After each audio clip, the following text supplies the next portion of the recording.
लेकिन हम लोग तो भगवान को ही बुद्धू बना देते। भगवान को भी बुद्धू बनाने में आजकल आदमी कम नहीं रहते। एक आदमी नाव से जा रहा था, नाव डूबने लगी। नाव के चलाने वाले ड्राइवर ने कहा कि अब तो जिसको कोई प्रार्थना आती हो तो कर लो, बचना मुश्किल है।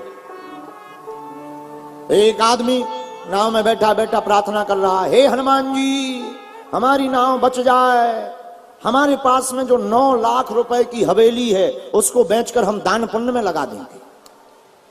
अच्छा, उसके पास में वो हवेली बहुत अच्छी थी, कीमती 9 लखा हवेली कहलाती थी, मकान बड़ा वीआईपी।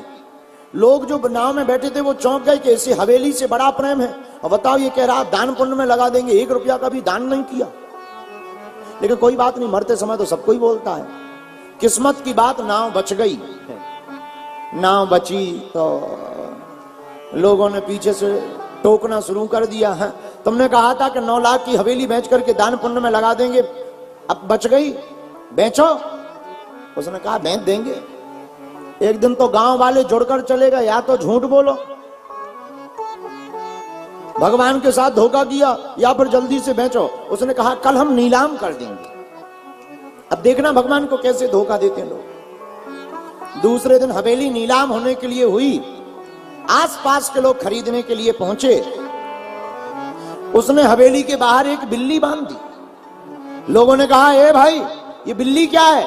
वो बोला, महाराज बिल्ली के साथ साथ हवेली खरीदनी पड़ेगी, हवेली के साथ साथ बिल्ली खरीदनी पड़ेगी, कीमत बताओ। उसने चिल्ला करके कहा, बिल्ली 9 लाख रुपए की, हवेली 1 रुपया की। तो लोगों ने कहा, भाई मूर्ख हो क्या, हवेली 9 लाख की, 9 लाख की हवेली है, बिल्ली नहीं है। अरे बोले तुम समझते नहीं हो, हमारी हवेली हम जैसी बेचें, जिसको भी खरीदना हो दोनों शर्त हैं, दोनों साथ में खरीदनी पड़ेगी।